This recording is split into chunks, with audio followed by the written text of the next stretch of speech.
Pakistan stock exchange نے نئی تاریخ رقم کر دی۔ سٹاک مارکیٹ میں زبردست تیزی، 100 انڈیکس نے 1,30,000 پوائنٹس کی نئی تاریخی سطح عبور کر لی۔ 100 انڈیکس میں 1,900 سے زائد پوائنٹس کا اضافہ، انڈیکس 1,30,133 پوائنٹس کی سطح پر ٹریڈ۔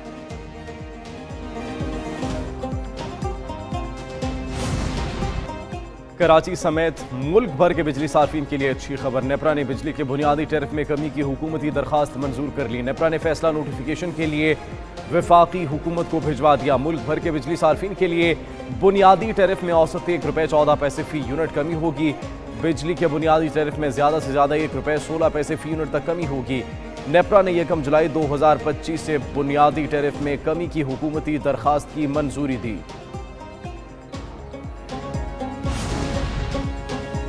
وزیراعظم شہباز شریف کی زیر صدارت اجلاس، FBR کی ڈیجیٹائزیشن اور دیگر اصلاحات کا جائزہ۔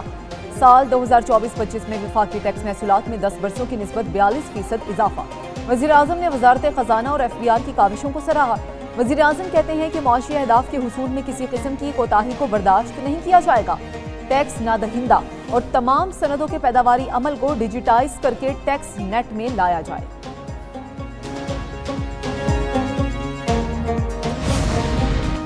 وزیراعظم شہباز شریف سے سعودی سفیر کی ملاقات۔ وزیراعظم نے حرمین شریفین کے متولی شاہ سلمان بن عبدالعزیز اور سعودی ولی عہد کے لیے پرخلوص جذبات کا اظہار کیا۔ وزیراعظم کہتے ہیں پاکستان نے جولائی کے لیے اقوام متحدہ کی سلامتی کونسل کی صدارت سنبھال لی۔ وزیراعظم نے اس مدت کو سعودی عرب کی حمایت سے گزارنے کے عزم کا اظہار کیا۔ سعودی سفیر نے خطے میں امن و استحکام کے لیے پاکستان کے کردار پر وزیراعظم کا شکریہ ادا کیا۔ We will fight for as long as it takes, but we will not need 1,000 years. Because our enemy is small against the expanse of our conviction. And conviction is the oldest, strongest weapon known to humankind. Surrender کرنا پاکستان کی dictionary میں شامل نہیں۔ پاکستان ہرگز دہشت گردوں کے آگے نہیں جھکے گا۔ عالمی برادری دہشت گردی کے خلاف جنگ میں پاکستان سے تعاون کرے۔ آئندہ نسلوں کے محفوظ مستقبل کے لیے دہشت گردوں کو شکست دیں گے۔ Chairman peoples party Bilawal Bhutto Zardari کا دنیا کے لیے پاکستان کی دہشت گردی کے خلاف جنگ کے موضوع پر عالمی کانفرنس سے خطاب، کہتے ہیں ڈیجیٹل پروپیگنڈا عصر حاضر کا پیچیدہ چیلنج ہے۔ نوجوانوں کو فائر وال کے بجائے تیز ترین انٹرنیٹ دینے کی ضرورت ہے۔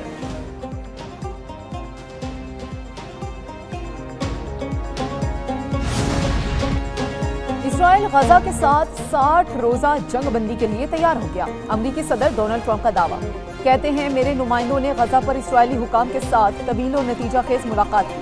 ہم جنگ کے خاتمے کے لیے تمام فریقوں کے ساتھ مل کر کام کریں گے۔ قطر اور مصر جنگ بندی کے لیے حتمی تجویز پیش کریں گے۔ امید ہے مشرق وسطیٰ کی بھلائی کے لیے حماس اس ڈیل کو قبول کرے گی۔ سانحہ سوات میں لاپتہ بچے کی تلاش جاری۔ ریسکیو 1122 کا سرچ آپریشن فضا گڑھ سے بری کوٹ تک دریا کے مختلف حصوں میں تلاش جاری۔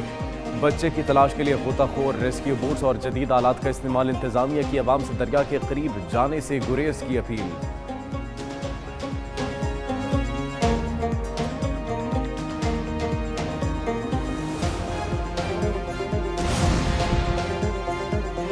سانحہ سوات میں مردان کے ایک ہی خاندان کے 3 افراد کے جام بحق ہونے کا واقعہ۔ مشیر اطلاع خیبر پختونخوا بیرسٹر سیف متاثرین کے گھر جا پہنچے۔ وزیر اعلیٰ KP کی جانب سے تعزیتی پیغام پہنچایا۔ کہتے ہیں کہ سانحہ سوات پر پوری قوم غمزدہ ہے۔ موسمی حالات پر کسی کا کنٹرول نہیں۔ غفلت برتنے والے افراد کے خلاف سخت تادیبی کارروائی کریں گے۔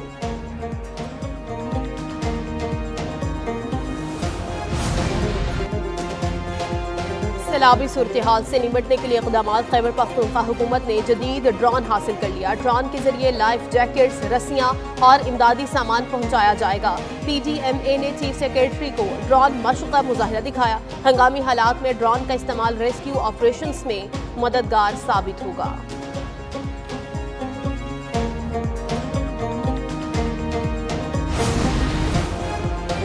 پشاور ہائی کورٹ میں دریا میں حفاظتی اقدامات کو یقینی بنانے کے لیے درخواست پر سماعت۔ چیف جسٹس نے پوچھا سیاحوں کو ڈرونز کے ذریعے حفاظتی جیکٹس فراہم کیوں نہیں کی گئی؟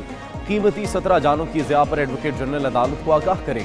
چیف جسٹس نے متعدد ڈویژن کے کمشنرز، RPOs اور دیگر حکام کو طلب کر لیا، سماعت کل تک ملتوی۔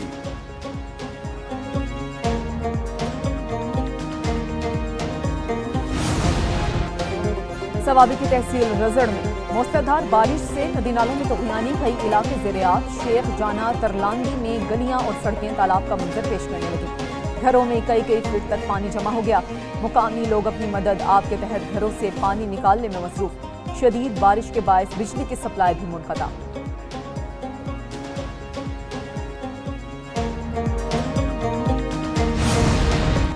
راولپنڈی کی تحصیل ٹیکسلا میں بارشوں کا پانی گھر میں داخل، 3 بچوں سمیت 5 افراد گھر کی چھت پر پھنس گئے۔ ریسکیو ٹیموں کی امدادی کارروائیاں، چھت پر پھنسے افراد کو بحفاظت بچا لیا گیا۔ بارش کا پانی گھر میں داخل ہونے سے اہل خانہ نے چھت پر پناہ لے رکھی تھی۔ ریسکیو کیے جانے والے افراد میں 3 بچے، خاتون اور مرد شامل۔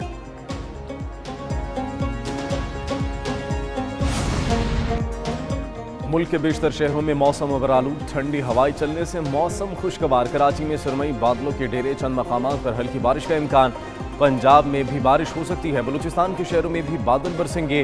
موسیٰ خیل، بارکھان، خزدار، جوب قلعات میں بارش کا امکان۔ خیبر پختونخوا میں بھی مطلع جزوی ابرآلود، بیشتر اضلاع میں بارش متوقع۔ دریائے کابل، سوات اور پنجگوڑہ میں سیلاب کا خدشہ، پہاڑی علاقوں میں لینڈ سلائیڈنگ کا اندیشہ۔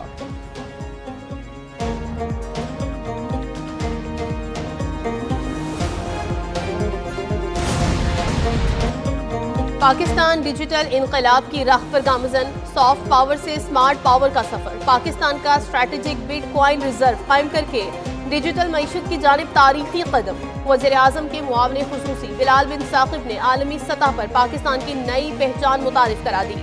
پاکستان میں پہلی ڈیجیٹل ایسٹس اتھارٹی کے قیام کا اعلان۔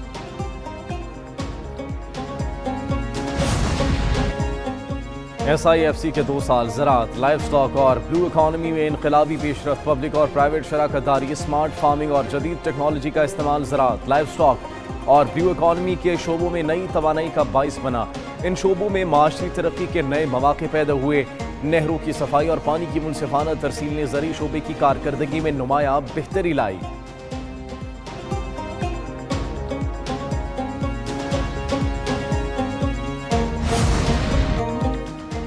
کوئٹہ میں FCC بلوچستان ہیڈ کوارٹرز میں محرم الحرام کے حوالے سے security conference. IGFC Balochistan major general Abid Mazhar, commissioner Quetta Hamza Shafqat, مختلف مسالک کے علماء، تاجر اور دیگر کی شرکت۔ محرم الحرام میں تمام حفاظتی اقدامات کو حتمی شکل دی گئی۔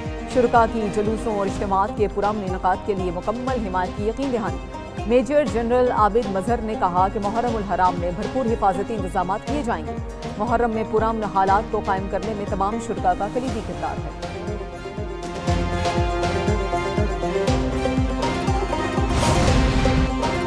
جماعت اسلامی نے پیٹرولیم مصنوعات کی قیمتوں میں اضافے کی مخالفت کر دی۔ حافظ نعیم الرحمان کہتے ہیں پیٹرولیم مصنوعات کی قیمتیں بڑھا کر عوام پر بوجھ بڑھا دیا گیا۔ عوام کو بجٹ میں کوئی ریلیف نہیں دیا گیا۔ ملک میں ہر چیز مہنگی ہو چکی ہے۔ حکومت جاگیرداروں پر بھی ٹیکس لگائے، سرکاری اخراجات میں کمی لاتے، صدر اور وزیر اعظم ہاؤس بجٹ میں کمی کرتے۔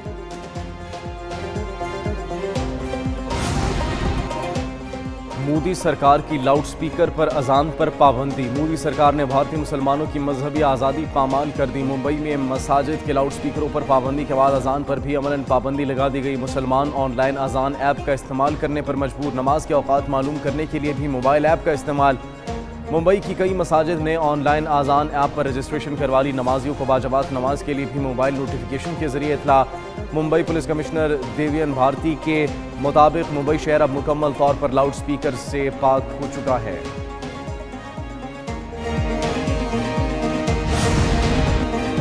روس اور فرانسیسی صدور کے درمیان ٹیلی فونک رابطہ، 2 گھنٹے تک ایران کے ایٹمی پروگرام پر تفصیلی بات چیت۔ فرانسیسی صدر ایمانوئل میکرون نے ایران کی جوہری پروگرام اور میزائل کو خطے کے لیے خطرناک قرار دے دیا اور کہا کہ ایران IAEA سے تعاون کرے اور NPT معاہدے پر عمل کرے۔ روسی صدر پوٹن نے کہا کہ ایرانی جوہری پروگرام پر پرامن مقاصد کے لیے ہے، اس کی سلامتی اور خود مختاری کا احترام کیا جائے۔ NPT کے تحت ایران جوہری توانائی کے پروگرام کو جاری رکھ سکتا ہے۔ ایشیا کپ میں پاکستان اور بھارت کی ٹیمیں ٹکرائیں گی۔ ایشیا کپ بھارت کی میزبانی میں دبئی کے نیوٹرل وینیو پر کھیلا جائے گا۔